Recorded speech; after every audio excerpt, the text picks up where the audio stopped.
विकास लवांडे प्रकरणी महत्त्वाची अपडेट आहे। जो गुन्हा विकास लवांडेंनी केलेलाच नव्हता तो गुन्हा त्यांच्या नावावर दाखवून पुणे पोलिसांनी काल त्यांच्या अटकपूर्व जामीन अर्जाला विरोध केला होता। मात्र आज पुणे पोलिसांनी न्यायालयात सादर केलेल्या रिमांड रिपोर्टमध्ये नजरचुकीने हा प्रकार घडल्याचं मान्य केलं आहे। यामुळे पुणे पोलिसांच्या कार्यशैलीवर प्रश्नचिन्ह निर्माण होत आहे। राष्ट्रवादी काँग्रेसचे प्रवक्ते विकास लवांडे यांच्यावर 8 मे रोजी गुन्हा दाखल झाला होता। विकास लवांडेंना या प्रकरणी काल पोलिसांनी अटकही केलेली होती आणि या प्रकरणीच आज सुनावणी पार पडते आहे।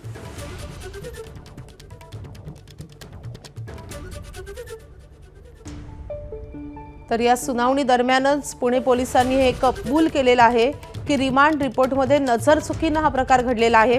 त्यामुळे पुणे पोलिसांच्या कार्यशैलीवर त्यांच्या भूमिकेवर या निमित्ताने प्रश्नचिन्ह निर्माण होत आहे।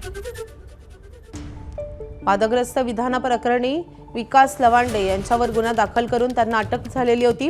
मात्र जो गुन्हा विकास लवांडेंनी केलेलाच नव्हता तो गुन्हा त्यांच्या नावावर नोंदवून त्यांना अटक करण्यात आल्याचं सांगितलं जात होतं आणि पोलिसांनी काल त्यांच्या अटकपूर्व जामीन अर्जाला विरोध केलेला होता।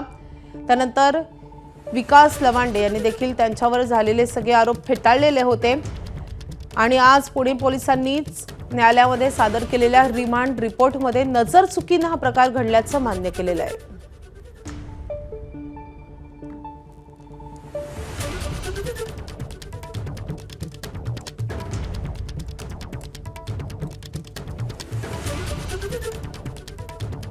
एकूणच या सगळ्या प्रकरणी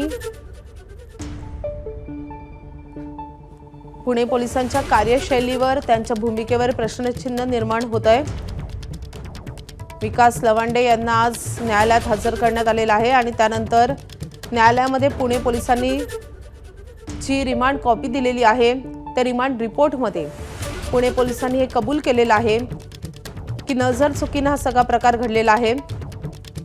खरं तर सुप्रिया सुळे यांनी देखील या सगळ्या प्रकरणाचा निषेध केलेला होता।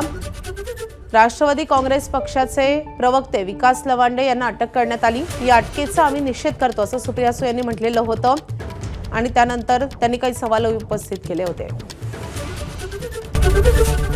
एबीपी माझा, उघडा डोळे बघा नीट।